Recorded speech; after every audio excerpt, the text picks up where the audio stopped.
தேவையான அங்கீகரிக்கப்பட்டதுக்காக நீங்க தீர்மானம் போட்டீங்க. தீர்மானம் போட்டது யாரும் வரல, அப்ரோச்சே பண்ணல இல்லையா? அது ஏன் அப்ரோச் பண்ணாம அவர் சொன்ன மாதிரி அட்வர்டைஸ்மெண்ட் கொடுத்துட்டீங்க, போய் சேர்ந்துருக்கோம். ஏன்னா எல்லாமே விஷயம் தெரியாத ஆளுங்க இல்லை.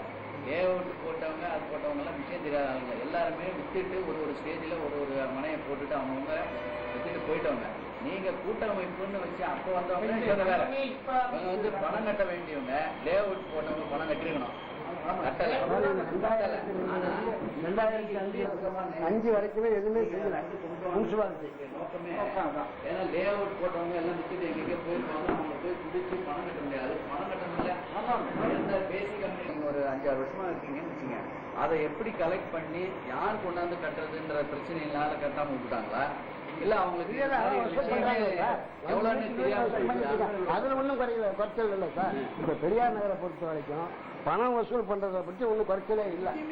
ஒரு ரோடு பிளானிங் சொல்றாரு 2002க்கு அப்புறம் 2006க்கு அனுப்புறேங்க.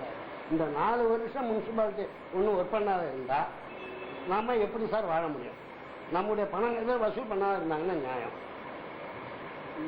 நாம இந்த 4 வருஷம் வெயிட் பண்ண காரணம் சார், 2002 பிறகு நீங்க செயல்படுறதுக்கு ஜீவோ இல்லை. எவ்வளவு சென்டேஜ் கட்டணும், எவ்வளவு டெவலப்மெண்ட் சார்ஜஸ் இவங்களுக்கு கையில் இல்லை. அதுக்குரிய தீர்மானங்கள் நிறைவேறியிருக்க தவிர அந்த ஜீவோவை 2002க்கு பிறகு 2005 வரைக்கும் நீட்டிச்சிருந்தாதான் செய்ய முடியும். அவங்களும் செய்யலாம். அது இது வரைக்கும் நடக்குது. அது தமிழ்நாட்டில் உள்ள எல்லா முனிசிபாலிட்டியும் சொல்றாங்க. நாம அதுக்கு என்ன ஆக்ஷன் எடுக்கணும்? நாம எடுத்தாங்க. நகரமன்றம் அவங்களுக்கு இருக்குல்ல. நகரமன்றத்துல தெற்கு பெரியார் நகர் 2500 வாக்காளர்கள் இருக்காங்க சார்.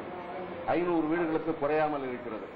ஆனால் சாலை வசதிகளோ அங்கீகரிக்கப்பட்ட மனைகளில் கூட அங்கீகரிக்க தர முடியாது என்று சொன்னதுனால காரணத்தினால எந்தவித வசதி இல்லை. இப்ப மின்சார விளக்கும் குடிநீரும் இருக்கிறது. எல்லா வீடுகளுக்கும் வரி தவறாமல் கட்டுவது பெரியார் நகர். 3/2 ஒரு பங்கு அங்க பெரியார் நகர் வசூல்ல தான் நகரசபை நடக்குது. அதை பத்தி எதுவுமே இதுவரைக்கும் எந்த பிரச்சனையும் யாரும் எழுப்புறதில்லை, யாரும் அதை பத்தி கேட்டுக்கிறதில்ல. நகரமன்றம் நடக்கலையா எங்களுக்கு தெரியாது. பொதுமக்கள் அதிகாரிகளை நாங்க கேட்க முடியாது. நகரமன்ற உறுப்பினர்களை கேட்கலாம், நகரமன்ற தலைவரை கேட்கலாம். இந்த நகரமன்ற தலைவரை தேர்ந்தெடுத்தது அங்கீகரிக்கப்பட்ட மனைகளில் உள்ளவர்களும் அங்கீகரிக்கப்படாத மனைகளில் உள்ளவர்கள் தான் ஓட்டளித்து போட்டார்களே ஒழிய அங்கீகரிக்கப்பட்ட மனைகளில் உள்ளவர்கள் மட்டும் ஓட்டு போட்டு தலைவர் வரவில்லை அல்லது நகரமன்ற உறுப்பினர்கள் வரவில்லை. அவரே சொல்லிட்டாரு, ஓட்டு போட்டதே அவரே சொல்லிட்டாரு. யாருமே அதுக்கு அவர் முயற்சிக்கணும். நானும் நிறைய மீட்டிங்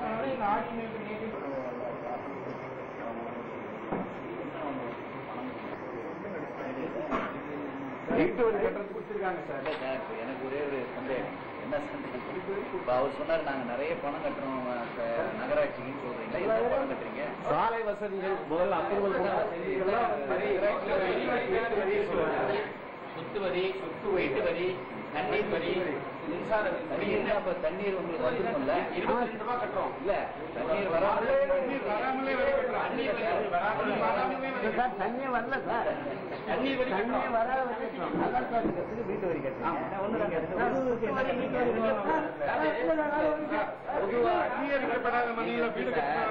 நீங்க கேட்கறது என்னன்னா பேசிக் அம்யூனிட்டிஸ் கேட்கறது பொதுவா இதுதான் கேட்கணும்.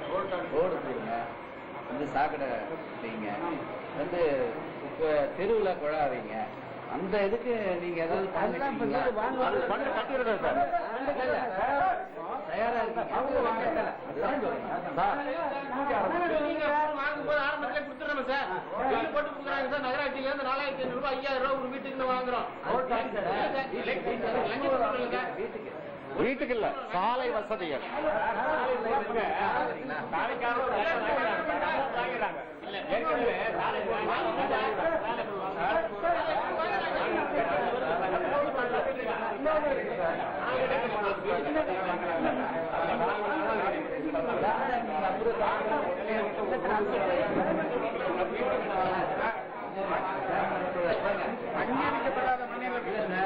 அங்கீகரிக்கப்படாத வசதி செஞ்சு கொடுக்க முடியாதுன்னு சொல்றாங்க. அங்கீகரிக்கப்படாத வீட்டுக்கு ஏன் வரி வாங்குறாங்க? வரி ரிட்டர்ன் பண்ணுறாங்க. இல்ல ஏன் வீடு கட்டுறீங்க?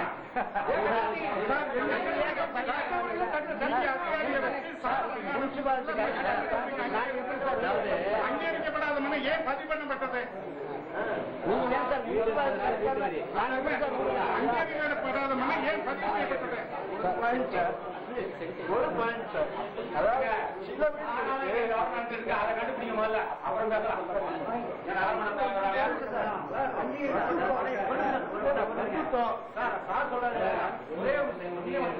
முதல்ல ஒன்று சொன்னா நீங்க யாரும் கவனிக்கல.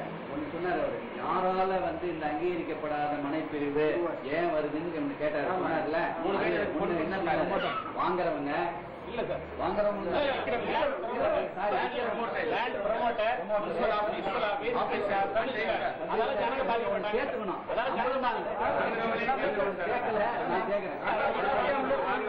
அங்கீகரிக்கப்படாத பண்றது, அவங்க வேஸ்ட் பண்றது விற்கிறது தப்பு, வாங்கறதும் தப்பு தானே. நம்ம உணர்ந்தோம் கரெக்ட் பண்ணி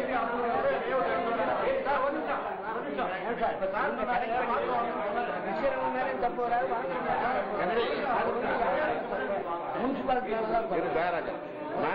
நகர வரைபடத்துல சார் விருத்தாச்சலம் நகராட்சிக்கு எல்லைக்குட்பட்ட படம் பூரா மனைப்பிரிவுகளை பிரிச்சு அதுக்கு பட்டா கொடுத்து நிலத்தீர்வை இந்த ஆண்டு வாங்கி கொண்டிருக்காங்க. ஒரு சென்ட்டுக்கு 20 ரூபா மேனி சர்வே டிபார்ட்மெண்ட் வந்து வாங்கிட்டு இருக்காங்க.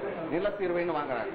காரணம் என்னன்னா அவங்க பிளான் போட்டு அவங்க எல்லாம் செஞ்சு எத்தனை இடம் இருக்குது என்ன சமாச்சாரம்னு கம்ப்ளீட்டா வாங்கிட்டாங்க. நகர அரசாங்கத்தின் அதிகாரிகள் வந்து இதை வந்து பட்டான்னு சொல்லி நிலத்தீர்வை வாங்கும் பொழுது நகரமன்றம் ஏன் அதை அங்கீகரிக்கவில்லை?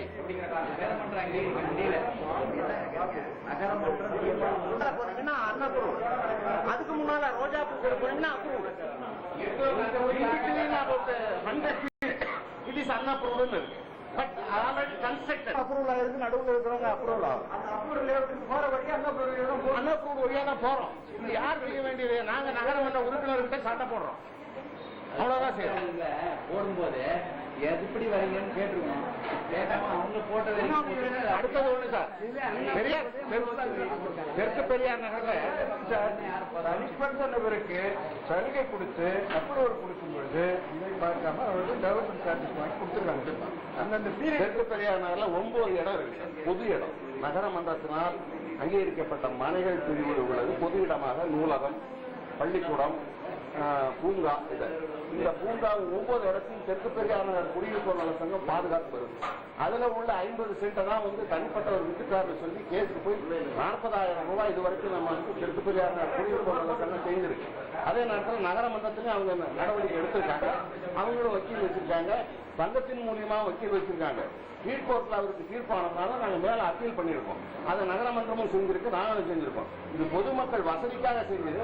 அதுக்கு நகரமன்ற உறுப்பினர்கள் வந்து எங்களுக்கு உதவியா இருந்தா தான் நாங்க வந்து பொது இடத்தையும் பாதுகாத்து நகரமன்றத்துக்கு ஒப்படைக்க முடியும். இந்த 9 இடத்துக்கு நாங்க செலவு பண்ணிட்டு இருக்கோம். அங்க இருக்கிற குடியிருப்பவர்கள் தான்.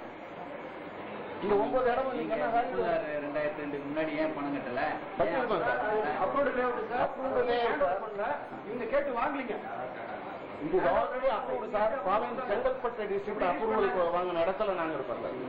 அது அப்ரூவல். சேர்மன் வந்து ஒரு கேள்வி கேட்டாங்க. அங்கீகரிக்கப்படாத மனைப்பிரிவு என்று இந்த வசதிகள் செய்து கொடுக்க கூடாது என்று ஏதாவது அரசாணைக்கு உள்ளதா? அது கேட்டார். உங்க கவனத்துக்காக இருக்கா? இல்ல அது சொல்லட்டும். இல்ல அவங்க சொல்றாங்க. இல்ல அதான் ஜீவோ இட்ஸ் டிஃபரண்ட். அங்கீகரிக்க முடியுமா? இது பதில் சொல்லுங்க. ஏதோ ஒரு வழியில விரைவாக நெறிமுறைப்படும் எல்லாம்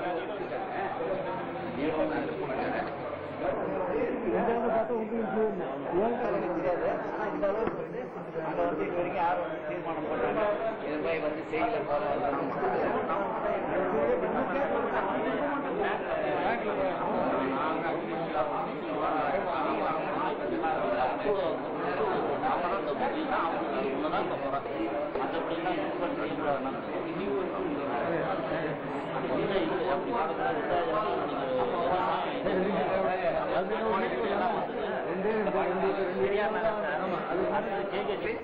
அடங்கிய வீட்டுமனைகளின் விற்பனையை தடுக்க ஏலும் வகையில் 1908ஆம் ஆண்டு பத்திரப்பதிவு சட்டத்தின் கீழ் அறிவிக்கை ஒன்று அரசு வெளியிட்டுள்ளது. அதன்படி சம்பந்தப்பட்ட உள்ளாட்சி அமைப்பின் அங்கீகரிக்கப்பட்ட அலுவலரால் வழங்கப்பட்ட தடையின்மை சான்றிதழ் ஒன்றை பதிவு அதிகாரி முன்னிலையில் தாக்கல் செய்யப்பட்டாலன்றி மற்றபடி மனை திட்ட ஒப்புதலின்றி வீட்டுமனைகளாக மாற்றப்பட்ட நிலங்களின் உரிமை மாற்று பத்திரங்கள் பதிவு செய்வதற்கு உபாததாகும். இது 6/2/2001 வந்திருக்கு. அதனோடு இணைந்து 4வது பாராவில், அதே இதுல 4வது பாரா பக்கம் 2 4வது பாராவில் நகர்ப்புற பகுதிகளில் ஏற்கனவே உள்ள அங்கீகரிக்கப்படாத மனைப்பிரிவுகளில் வாழும் மக்களுக்கு அடிப்படை வசதிகளை மேற்கொள்ள ஏதுவாக அம்மனைப்பிரிவுகளை சில நிபந்தனைகளுக்கு உட்பட்டு முறைப்படுத்த அரசு பார்வை 1 முதல் 4 மற்றும் 7 படிக்கப்பட்ட அரசாணைகளில் பல்வேறு ஆணைகளை வெளியிட்டுள்ளது. அரசாணைகளின்படி அங்கீகரிக்கப்படாத மனைப்பிரிவுகளில் 22/9/2000 முன் குறைந்தபட்சம் 50 விழுக்காடு மனைகள் விற்கப்பட்டோ அல்லது அவற்றில் கட்டிடம் கட்டப்பட்டு இருக்க வேண்டும் அப்படின்னு சொன்னால என்ன அர்த்தம்? அடுத்த வரி, மேலும் அங்கீகரிக்கப்படாத மனைகளை விலைக்கு வாங்கியவர்கள் தனியாகவோ, நான் சொன்ன பாருங்க 89ல ஒரு தனிநபர் கொடுத்தா கூட அதை வாங்கி கொண்டு அங்கீகாரம் செய்யலாம் என்று சொன்னதுதான் நான் உங்கள்ட்ட சொன்னேன். நீங்க அப்போ ஜீவோ இல்லைன்னு சொன்னீங்க. அப்போ ஜீவோ இருக்கு. ஏன்னா அந்த லீகல் செக்ஷன்ல நான் இருந்தாள்.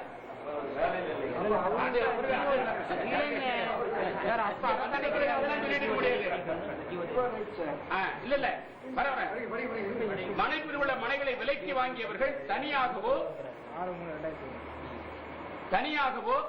அல்லது கூட்டாகவோ சொல்றேன், அல்லது கூட்டாக சேர்ந்தோ தனியாக அங்கீகாரம் பெற்றுக் கொள்ளலாம். அவரவர் மனைக்குரிய விகிதாச்சார அபிவிருத்தி கட்டணத்தை ஒரே தவணையில் வசூலித்துக் கொண்டு உள்ளாட்சி நிறுவனங்களுக்கு கட்டிட அனுமதி வழங்கலாம். நண்பர்களே, அரசாணைகளின்படி அங்கீகரிக்கப்படாத மனைப்பிரிவுகளில் 22/9/2000 முன் குறைந்தபட்சம் 50 விழுக்காடு மனைகள் விற்கப்பட்டோ அல்லது அவற்றில் கட்டிடம் கட்டப்பட்டோ இருக்க வேண்டும். மேலும் அங்கீகரிக்கப்படாத மனைப்பிரிவுகளில் உள்ள மனைகளை விலைக்கு வாங்கியவர்கள் தனியாகவோ அல்லது ஒரு சிலர் கூட்டாகவோ சேர்ந்து தனியாக அங்கீகாரம் பெற்றுக் கொள்ளலாம். அவரவர் மனைக்குரிய விகிதாச்சார அபிவிருத்தி கட்டணத்தை ஒரே தவணையில் வசூலித்துக் கொண்டு உள்ளாட்சி நிறுவனம் அவர்களுக்கு கட்டிட அனுமதி வழங்கலாம். அவ்வாறு ஒப்புதல் பெறப்பட்ட மனைகள் விற்பனை செய்ய சம்பந்தப்பட்ட பத்திரங்கள் சார்பதிவாளரிடம் பதிவுக்கு வரும்போது அம்மனை அங்கீகரிக்கப்படாத மனைப்பிரிவில் உள்ளதால் அப்பத்திரத்தை பதிவு செய்ய சார்பதிவாளர் மறுக்கலாம். இதனை தவிர்க்க உள்ளாட்சி அமைப்புகள் அப்பத்திரங்களை பதிவு செய்ய தடையின்மை சான்று வழங்க வேண்டிய அவசியத்தை அரசு பரிசீலனை செய்தது. இது அரசாணை எண் அரசாணை நிலை எண் 26 நாள் 6/2/2001. அதன் பிறகு மாற்றம் வந்திருக்கான்னு சொல்லுங்க. என்ன அறிவிப்பு கொடுக்கப்பட்டது? நகராட்சி கால்ராவுக்கு பண்றாங்க. இந்த தனிப்பட்ட நிறுவனங்கள் கண் சிகிச்சை பிரிவுக்கு அவ்வளவு பெரிய ஏற்பாடு பண்றாங்க. ஒரு கிளாரிபிகேஷன், நகராட்சிக்கு வர வேண்டிய வருமானத்திற்கான ஏற்பாட்டுக்கு, அங்க வாழக்கூடிய மக்களுக்கான உரிமை சாதாரண வசதிகளை செய்து கொடுப்பதற்கான ஏற்பாட்டிற்கு நகராட்சி நிர்வாகம் என்ன செய்ததான் சொன்னேன். நிர்வாகம் என்பது வேறு, உள்ளாட்சி மன்றம் என்பது வேறு. உள்ளாட்சி மன்றம் என்பது தீர்மானங்களை நிறைவேற்ற மட்டுமே, அவ்வளவுதான். அதுக்குதான் முடியும். மக்களுக்கு எடுத்து சொல்ல போது என்பது பெரிய விஷயம் இல்லை. பப்ளிசிட்டி பண்ண உள்ளாட்சி மன்றம் தெளிவு சொல்றாங்க. இந்த ஜீவோபடி எல்லாரும் கொஞ்சம் கவனிங்க. இந்த ஜீவோபடி நிறைய பேர் ஒப்படைச்சிருக்கிறாங்க. அதற்கு பிறகு ஒப்படைச்சாங்க. இதையும் என்ன பண்ணிட்டாங்க சார், சப்ஜெக்ட் ஆக்கி மேல. ஆமா, இப்ப நான் காமிச்சேன் இந்த சப்ஜெக்ட் சார், இந்த சப்ஜெக்ட் இப்ப கிளியர் ஆயிட்டீங்க சார். இப்ப நீங்க இந்த தீர்மானத்துக்குள்ள போகாதீங்க சார். அது இதுல ஜீவோ இருக்கு. ஜீவோ பிரகாரம் ரெகுலேட் பண்றதுக்கு நகராட்சி ஆணையர் ஒத்துழைக்கல சார். இது கன்ஃபியூஷன் இருக்கு.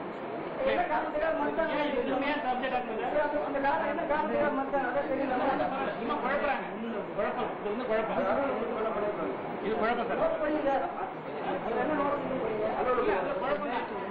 ஜீவோ பண்றப்ப சுத்தி விடுறாங்க. அலுவல குறிப்பு அனுமதி பெறாத மனைப்பிரிவுகளை முறைப்படுத்துவதற்கு அரசு நிர்ணயம் செய்திருந்த காலக்கெடு முடிந்துவிட்ட அந்த சங்கத்தின் மூலம் தானத்திட்டம் இந்நிலையில் இப்பொருள் குறித்து நகராட்சி நிர்வாக ஆணையர் மற்றும் நகர்ப்புற இயக்குநர்கள் பெருவுரை பெற்று தொடர்பு நீங்க போட்ட தீர்மானத்தினுடைய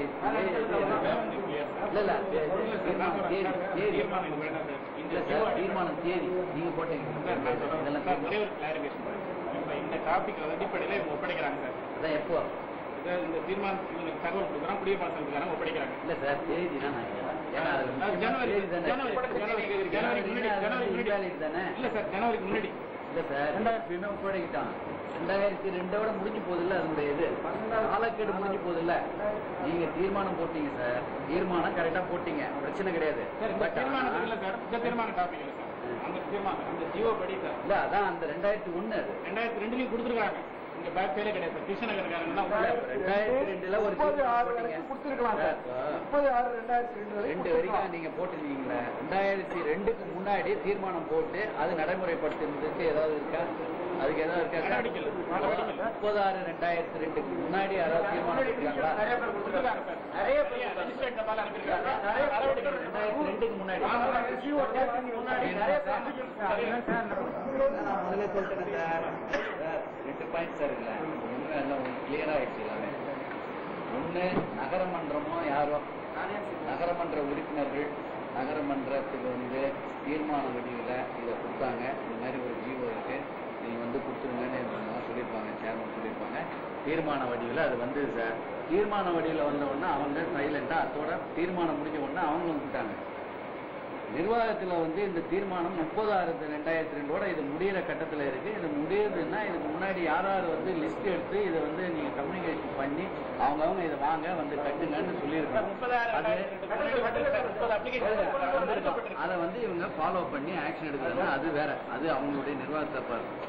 இங்க என்ன தப்புன்னா நகரமன்றம் நீங்களே போய் ஏன் இப்ப அவங்க தான் இண்டிவிஜுவல் தான் போனோம். எப்ப நீங்க தீர்மானத்தை முன்மொழிகிறீங்களோ நகரமன்ற உறுப்பினர்களும் நீங்க அந்தந்த இவங்களை கூப்பிட்டு இருந்தாங்க நீங்க இண்டிவிஜுவலா கூட கட்டலான்னு இருக்கு. அதுல ஆனா இண்டிவிஜுவலா கட்டி நீங்க தீர்மானம் வாங்கிக்கலாம்னு இருக்கு. ஏன் நீங்க எல்லாம் ஒரு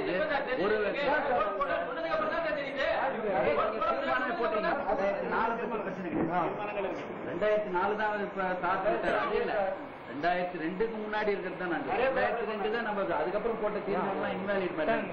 இப்போ 2004 போட்டிருக்காரு, 2005 இப்போ இது 2005 போட்டிருக்காரு. இது பிரகாரம் இவங்க என்ன ஆக்ஷன் எடுத்தாங்கன்னு தான் அவர் கேட்கிறாரு. இப்போ அது பிரகாரம் இவர் என்ன சொல்றாரு, இப்போ நாங்க லிஸ்ட் அவுட் எடுத்து வரோம், எத்தனை பேர் அங்கீகரிக்கப்படாத சங்கத்தினுடைய யாரு லிஸ்ட் அவுட் பண்ணி கூட்டாவோ இல்ல குழுவாவோ அமைச்சு நாங்க இதை கேட்டிருக்காங்க அனுப்பிச்சிருக்கேன்னு சொல்றாரு.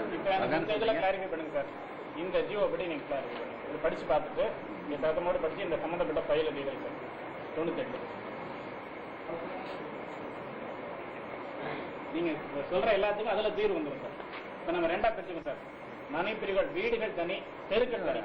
இல்ல சார் நீங்க சொல்றீங்க விருதாளம் நகராட்சி எல்லைக்குட்பட்ட பகுதிகளை கொஞ்சம் காதல இல்ல சார். 2 விஷயங்களா பிரிச்சுங்க சார். மனை பிரிவுகள் தனி, தெருக்கள் தனி. இந்த டாபிக் படி தெருக்கள் அனைத்துமே போடலாம். இது தீர்மானம் இது அரசாணை.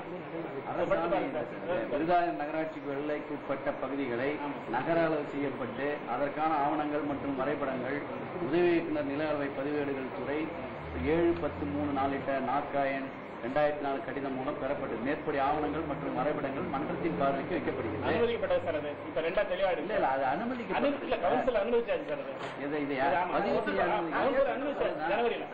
என்னுடைய பார்த்து கிளியர் சார். இப்ப மனைப்பிரிவு வீடுகளை தனியா விடுங்க சார். மனைப்பிரிவுகள் அங்கீகாரம் பண்றது போறது தனி சார். இது தெருக்கள் சம்பந்தப்படுது. இந்த சர்ச் இதுபடி அந்த ஒரு தெரு இருக்கு, உதாரணம் ஏதோ ஒரு தெரு ஏதோ ஒரு சர்வே நம்பர் இருக்கிற தெரு, அந்த தெருவுல அந்த சர்வே நம்பர்ல வீடு இருக்குது, தெரு இருக்குது. இது தெருவுக்கு அந்த தெருவோட ப்ராப்பர்ட்டி இன்னைக்கு ஓனர் யாருன்னா நகராட்சி ஆணையர் அந்த ரெக்கார்ட்ஸ்ல இருக்கு. அந்த தெரு என்ன 10 வருஷம் 12 வருஷம் புதுப்பாட்டையா இருந்திருக்கு. இந்த சர்வே படி நகராட்சி ஆணையர் இருக்கு சார். அப்ப அந்த ப்ராப்பர்ட்டிக்கு சொந்தமானதுன்னா முனிசிபாலிட்டியோட ப்ராப்பர்ட்டி. அதுல ரோடு போடுறதுல என்ன கஷ்டம்? நான் சொல்றேன் சார், நீங்க ஒரு சாம்பிள் எடுத்து பாருங்க சார். நான் சொல்ற சாம்பிள் எடுத்து பாருங்க. கேட்டுங்க, இது எப்படின்னா சார், இது டவுன் சர்வே எங்க அவரு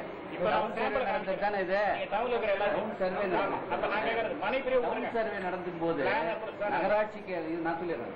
நகராட்சியில நான் சொல்றேன் இல்ல சார், நீங்க மனை வீடை தனியா விட்டுருங்க சார். வீடுக்கே தெருவே விட்டுருங்க, எதுவுமே இல்லை. இப்ப நகராட்சிக்கு எல்லைக்கு உட்பட்டதுன்னு சார் நம்ம இதுல பாத்தீங்கன்னா ஃபுல்லாக நகராட்சி எது எது வந்து இருக்குதுன்னா இப்போ நம்ம வந்து நாச்சியார்பேட்டை, வயலூர், கண்டியாங்குப்பம், அப்புறம் இந்த பக்கம் வந்து மணலூர், எல்லா ஏரியாவும் பெரியார் நகர் வரைக்கும் உங்களுக்கு வந்து நகராட்சி எல்லையா வகுத்துட்டீங்க.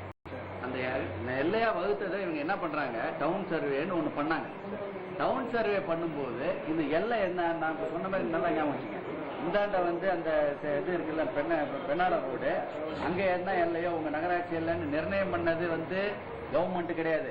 ஏற்கனவே கவர்மெண்ட் நிர்ணயம் பண்ணி இப்போ இந்த அளவுக்காக அப்ப அளவு பண்ணும்போது அவங்க என்ன பண்றாங்க, அளவு பண்ணும்போது அவங்க என்ன பண்ண, டவுன்ன்றது எல்லையே பண்ணியாச்சு. இவர் வந்து என்ன பண்றாரு, டவுன் சர்வே பண்றாரு. ஏற்கனவே இருக்கிற நம்பர் தான் அது. இவர் ஒன்றும் புதுசா ஒண்ணா புது நம்பர் கொடுக்குறாரு. ஏற்கனவே இருக்கிற நம்பரை எடுத்துட்டு புது நம்பர் கொடுக்குறாரு. அதுல வரும்பொழுது இந்தாண்ட ரோடுன்னா அந்த நகராட்சிக்கு உட்பட்ட ரோடு தானே அது. இவர் வேற எதுவும் போட முடியாது. இவர் போட்டதுனாலே அது நீங்க அங்கீகரிக்கப்பட்டதுன்னு சொல்ல முடியுமா? அது உங்க தெரியல. தேவையில்லையா? ஒரு சர்வே நம்பர் நான் சொல்றேன். நான் என்ன சொல்றேன், ஒரு சர்வே நம்பர் சொல்றேன் சார். இப்போ நீங்க நீங்க நான் ரெக்கார்ட் எடுத்து காமிங்க சார். இல்ல சார், இல்ல நானே சொல்லிடுறேன். ஒரு ரெக்கார்ட் எடுத்து காமிங்க சார். நானே சொல்லிட்டேன். அந்த ப்ராப்பர்ட்டி யாருக்கு, அதாவது ஒரு தெரு சார் நான் சொல்றேன். அந்த தெரு யாருக்கு சொந்தமான தெரு? நகராட்சி ஆணையருக்கு சொந்தமான தெருங்கும் போது, நகராட்சி ஆணையருக்கு சொந்தமான தெருங்கும் போது அந்த இருக்கிற ஜனங்க ஒப்படைக்க வேண்டிய அவசியம் இல்லை. அப்ப நீங்க அது பதில் சொல்லுங்க. என்னுடைய கேள்வி சார், நீங்க ஒரு சர்வே நம்பர் சொல்றேன். நகராட்சி ஆணையருக்கு சொந்தமான தெரு இருக்கு. அப்ப எங்களுக்கு தெருவில் எதுக்கு சார் ஒப்படைக்கணும்? 12 வருஷம் நகராட்சி ஆணையருக்கு சொந்தமான தெரு இருக்கு. ப்ராப்பர்ட்டி பிலாங்ஸ் டு நகராட்சி ஆணையர். இருங்க, அது சர்வே பண்ணது நான் இல்ல சார், நான் அந்த ரெக்கார்ட் தான் சொல்றேன். நான் அந்த தெருக்கள் தான் இது வந்து சார், இப்போ அதுக்கு வந்து நாங்க இவர் அளந்ததுக்காக அதுக்கு வந்து ஒரு தொகையே நாங்க வாங்குறோம். வந்து வந்து கலெக்டே பண்றாங்க. அதுக்கு யார கூட சொன்னாரு, அவர் சொன்னாரு இந்த மாதிரி கலெக்ட் பண்றது அவர் சொன்னாரு. அதுக்கு வந்து அந்த சர்வே பண்ணதனுடைய கல்லையே நட்டு ஒரு எல்லையிலையும் கல் நட்டு எந்தெந்த ஏரியாவில் அவங்க போனாங்களோ அது பூரா ரீசர்வே பண்ணிட்டாங்க. ஏன்னா நம்ம வந்து இப்போ ஏக்கர்ல இருந்து நம்ம ஹெக்டேருக்கு வந்துட்டோம். இந்த ஹெக்டேருக்கு வர்றதுக்காக நம்ம என்ன பண்ணோம், ஒரு எல்லையை வச்சு நிர்ணயம் பண்ணி ஒரு தெருவா போயாச்சு. நகராட்சிக்கு உள்ள பட்டதெல்லாம் என்ன பண்ணிருப்பாங்க, ரோடு பூரா நகராட்சிக்கு சொந்தமானதுன்னு எழுதிக்கணும். அதுக்கு நீங்க வந்து ஒத்துக்கிட்டீங்கன்னா என்ன பண்ண போறேன், எழுதிருக்காங்க சார். ஆனா எழுதுனத உங்க நகராட்சியில இருங்க, உங்க நகராட்சியில அது சம்பந்தமா ஜிஓ பிரகாரம் இது ஏற்கனவே ரீசர்வேல இருந்து இந்த மாதிரி வந்து நகராட்சியில ரோடா போட்டாங்க, இதையே நாங்க அங்கீகரிச்சுக்கலாமான்னு நீங்க கிளாரிஃபை பண்ணி அது ஒண்ணு எங்களுக்கு ஒண்ணு இல்லை சார். அதுவும் நம்ம ஒரு சர்வே அண்ட் லேண்ட் ரெக்கார்ட்ஸ் கேட்டிருக்கோம் சார். அந்த ஃபைல்ல தனியாகும் இந்த மாதிரி அது வந்து அது எப்படின்னு பிளாக்கா பிரிக்கிறாரு. ஒரு பிளாக்கா பிரிச்சு அதுக்கு தாலுக் சர்வே நம்பர்னு ஒண்ணு கொடுக்குறாரு, டவுன் சர்வே நம்பர்னு கொடுக்குறாரு. கொடுக்கும்போது என்ன ஆகுது, ஒரு ஏரியாவா வராரு. இப்ப தாலுக் ஆஃபீஸ்னா தாலுக் ஆஃபீஸ் காம்பவுண்ட் நிறுத்திடுவாரு. தாலுக் ஆஃபீஸ் எதுக்கு ரோடு வருது, ரோடு அப்படின்னு போட்டுருவாரு. அது வந்து சர்க்கார் ரோடா இவர் போடுறதுதான், சர்க்கார் ரோடா இல்ல வந்து முனிசிபாலிட்டி ரோடான்றது இவர் பழக்கத்துல இருக்கிறத போட்டுருவாரு. இப்ப இது வந்து கடலூர் ரோடுன்னு யாராவது சொன்னா கடலூர் ரோடுன்னு போட்டுருவாரு. இது வந்து முனிசிபாலிட்டி இந்த பக்கமா போகுது, பிவிஜி ரோடு தேட்டர்ல போகுது, இது முனிசிபாலிட்டி ரோடுன்னா போட்டுருவாரு. பட் அந்த ரோடெல்லாம் அவர் போட்டதுக்கு அப்புறம் உங்க மன்றத்துல இது மாதிரி நீங்க வந்து போட்டுறீங்க, பதிவு செஞ்சுட்டோம், இதையே நீங்க அங்கீகரிக்கிற எடுத்துக்கலாம்னு சொல்லிட்டு நீங்க வந்து கிளாரிஃபை பண்ணிக்கலாம். அதை வந்து நீங்க கிளாரிஃபை பண்ணீங்க. அது வந்து அந்த மாதிரி கிளாரிஃபை பண்ணி இதே நாங்க பேசிக்கா வச்சுக்கிறோம், இதே நாங்க வந்து அளந்து இதெல்லாம் வந்து சர்வே இதெல்லாம் போட்டாச்சு அப்படின்னு சொல்லிட்டாங்க. ஆனா அது பேசிக் கம்யூனிட்டிஸுக்கு அது ஏத்துக்கிறாங்களாங்கிறத நீங்க கிளாரிஃபை அவங்க சிஎல்ஏவையும் நான் கேட்டிருக்கோம் சார். கேட்டுங்க. இதுல இன்னொரு பாயிண்ட் நான் சொல்றேன், அதுல வந்து பணமா வசூல் பண்றாங்க. அளந்ததுக்காக அளக்கிறதுக்காக இவங்களுக்கு தெரிஞ்சே தான் வாங்குறோம். இந்த மாதிரி இது அளந்தாங்க, உங்க ரோடு பக்கமா இருந்தாங்க, உங்க வீட்டு அளந்தாங்க அப்படின்னு சொல்லி ரோடுக்காக ஆடிட்டு வாங்குறாங்க. ரொம்ப நேரம் நீட்டிக்க வேண்டிய அவசியமே இல்ல. ரொம்ப நேரம் நீட்டிக்க வேண்டிய பில்டிங் சொல்லிட்டு தெரியுமா தெரியாதா? நோட்டீஸ் ஏதாவது கொடுத்துருக்கீங்களா? இண்டிவிஜுவலுக்கு நோட்டீஸ் கொடுத்துருக்கீங்களா? இண்டிவிஜுவலா யாரு சார்? இண்டிவிஜுவல்னா நான் வீடு கட்டிருக்கேன், நோட்டீஸ் கொடுத்துறீங்களா? நான் வீடு கட்டிருக்கேன். வீட்டு உரிமையாளர் பேரு உங்களுக்கு கேட்டு நோட்டீஸ் கொடுத்துருக்கீங்களா? நாங்க இப்ப கட்டடம் கட்ட ஆரம்பிச்சவங்களுக்கு நோட்டீஸ் கொடுத்துதான் சார். அப்படி கொடுத்துருந்தீங்கன்னா அதோட ஃபாலோ ஆக்ஷன் என்ன? இது வந்து நீங்க நோட்டீஸ் கொடுத்திருந்தா, நான் இப்போ அவர் சொல்ற மாதிரி இப்ப வைங்க நான் சொல்லல, அப்படி கொடுத்திருந்தா அடுத்த ஃபாலோ ஆக்ஷன் என்ன? அடுத்தது நாங்க அவங்களை வந்து கோர்ட் மூலியமா தான் சார் நடவடிக்கை. சரி, என்ன நடவடிக்கை எடுத்துறீங்க? இப்போ நீங்க 2001 இருந்து சொல்லுங்க. 2001 இருந்து 2005 இந்த 4 ஆண்டுகளுக்குள்ளார எவ்வளவு பேருக்கு நோட்டீஸ் கொடுத்திருப்பீங்க? எவ்வளவு பேர்ல இது மாதிரி வந்து அண்ணா திரைஸ்ல இது மாதிரி பில்டிங் கட்டிருக்காங்கன்னு நீங்க வந்து வழக்கு போட்டுக்கிறீங்க. அதான் சார் 2001 இருந்து நாங்க வந்த காலகட்டத்தில் ரொம்ப இருக்கு. அவர் சொல்றாரு, சொல்லுங்க கேட்டுங்க.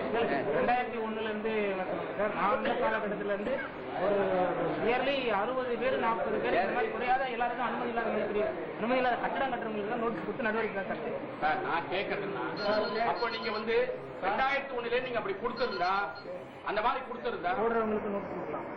அப்புறம் அனுமதி இல்லாத கட்டடம் கட்டுறவங்களுக்கு நோட்டீஸ் கொடுக்கலாம். அதுதான் சார் நான் சென்டேஜ் கட்டுங்கன்னு நான் சொல்ல முடியாது. ஏன்னா சென்டேஜ்ங்கிறது பாருங்க, ரொம்ப நேரம் இதை நீட்ட வேண்டிய பேச வேண்டிய அவசியமே கிடையாது. அடுத்த விஷயம், இந்த உண்ணாவிரதம் தேவையானதுல நான் பேச போறேன். நீங்க என்ன புரியுங்களா? நான் சொல்றேன்னா இந்த அதாவது இந்த நகராட்சிக்கு என்று ஒரு கட்டிட ஆய்வாளர் இருக்கிறார். அவருக்கு அங்கீகரிக்கப்படாத மனை எது என்று தெரியும், அங்கீகரிக்கப்படாத மனையில கட்டப்பட்டுள்ள வீடுகள் எது என்று தெரியும். அது எவ்வளவு பேருக்கு நீங்க நோட்டீஸ் கொடுத்தீங்க? அப்படி அவங்க அங்கீகரிக்கப்படாத மனையில வீடு கட்டி இருந்தா அதன் பேர்ல என்ன வழக்குக்கு போயிருக்கீங்க? அதன் பேர்ல ஏன்னா ஒரு 4 வருஷமா ஒரே வழக்கு தான், 1.5 வருஷத்துலயே முடிஞ்சு போச்சு. பெரியார் நகர் அவங்க 50 சென்ட் தனியாருக்கு தர வாத்துட்டீங்க. அது அப்புறம் போய் வரட்டும், அது பேசிக்குவோம். அப்படி இங்க வந்து விருதாலய நகர்ல நான் ஒரு இடம் குறிப்பிடுறேன், உங்க முனிசிபல் கணக்குல வருதான்னு எனக்கு சொல்லுங்க. பெரியார் கல்லூரி நகர் போதுல, காலேஜ் ரோட் போகுது இல்லைங்களா, சத்யசாய் தியேட்டர் ஓனர் இருக்காரு பாருங்க, அவர் வீட்டுக்கு பக்கத்துல 5 சென்ட் முனிசிபாலிட்டி இடம் இருக்கு. தெரியுமா உங்களுக்கு? உங்க கட்டிட ஆய்வாளர் யாரு? தெரிஞ்சுக்கிட்டா கேக்குறேன். பம்பா இருக்கு, இப்படி வாங்க, நீங்க வாங்க. நான் அவங்கள நீங்க பிற்பாட்டு பாடிட்டு இருக்கீங்க, நான் கோச் பண்ண. உங்களுக்கு அந்த இடம் 5 சென்ட் அங்க இடம் இருக்கு, உங்களுக்கு தெரியுமா? தெரியாது. தென்புறத்துல வந்து அந்த இடத்துல அகலப்படுத்தி கட்டி அங்க அந்த வாழை மரம் வச்சு அந்த வீடு இருக்கு. தென்புறத்துல வந்து ஒப்படைக்கல சார், ஒப்படைக்காத மனை பிரிவுல வந்து ஒப்படைக்காத பகுதி சார், அது இன்னும் நம்ம பேருக்கு வரல சார். அதான் கேட்கிறேன், நம்ம பேருக்கு வரல. நான் அதான் கேட்கிறேன். அது ஒப்படைக்காத மனையில நம்ம பேருக்கு ஒரு 20 லட்சம் ரூபாய் பொருளாதார வீடு கட்டி 5 வருடமா அவர் 6 வருடத்துக்கு மேல குடியிருந்துட்டு இருக்கிறாரு. நீங்க வந்து 5 வருஷம் ஆச்சு, அவருக்கு நீங்க இது வரைக்கும் நோட்டீஸ் கொடுத்து அவர் பேர்ல நடவடிக்கை எடுத்திருக்கீங்களா? நான் வந்து 5 வருஷம் சார், நான் வந்து 2 வருஷம் ஆகுது. இருக்கட்டும் சார், நீங்க சொல்றது 2 வருஷத்துல நீங்க நடவடிக்கை எடுத்திருக்கீங்களா?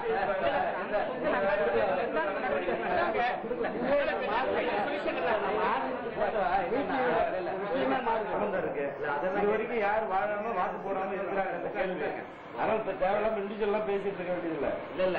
அரசாங்கத்தினுடைய நிலை என்ன இதுல, அதான் நீங்க சொல்லுங்க. அரசாங்கத்தின் நிலை என்ன அவர் கேட்கல என்ன? இல்ல நீங்க இப்ப நாங்க உங்களை கேட்கிறோம். அரசாங்கத்தின் நிலையில இந்த விஷயத்தினுடைய நிலை என்ன சார் சொல்லுங்க. அரசாங்கத்தினுடைய நிலை என்ன சொல்லுங்க. அங்கீகரிக்கப்படாத மனைகளுக்கு அதற்கான வசதிகளுக்கு நகராட்சி நிர்வாகம் என்ன செய்து கொடுக்க போகிறது அல்லது எவ்வளவு காலத்திற்குள் செய்து கொடுக்க போகிறது என்பதை பற்றி ஒரு முடிவுக்கு வந்துட்டீங்கன்னா அடுத்த கேள்விக்கு போலாம். அதுக்கு ஒரு முடிவு கமிஷனர் வந்தாலும் சரிதான், கட்டிட ஆய்வாளர் வந்தாலும் சரிதான், எங்களுக்கு கொழுக்கட்டை வேகணும், ஆவில வந்தாலும் சரிதான், அடுப்புல வந்தாலும் சரிதான், இங்க வேக வைங்க.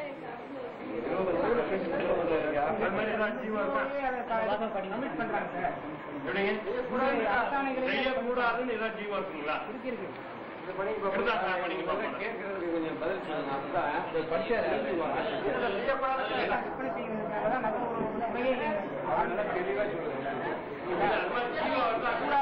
ஆமாமா, அந்த மாதிரி எல்லாம் பண்ணக்கூடாது.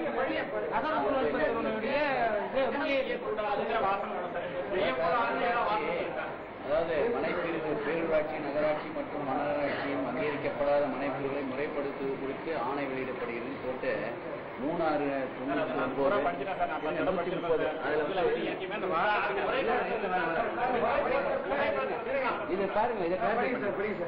ஒரு மனைப்பிரிவு பகுதி உள்ள மனை உரிமையாளர் கட்ட வேண்டிய அபிவிருத்தி கட்டணத்தில் 25% அளவு தொகையை உள்ளாட்சி நிறுவனத்திற்கு செலுத்திய பிறகு அப்பகுதிக்கு உள்ளாட்சி மன்ற தேவையான அடிப்படை வசதி செய்து கொடுப்பதற்கான பணிகளை தொடங்கலாம். அதுதான் அர்த்தம். இருக்கு அவ்வளவுதான்.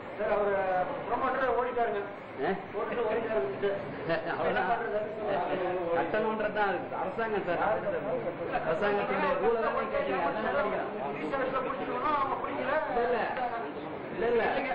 அரசாங்கத்துடைய சட்டம் அதுக்கு என்ன பண்ணணும்னு பண்ணதான் இப்ப அதான் சொல்லிட்டேன். என்ன செய்ய போறீங்கன்னு சொல்லுங்க சார். என்ன நடவடிக்கை எடுத்துக்கிறாங்க, என்ன செய்ய போறீங்க, என்ன காலகட்டத்தில் போறீங்க வாங்கி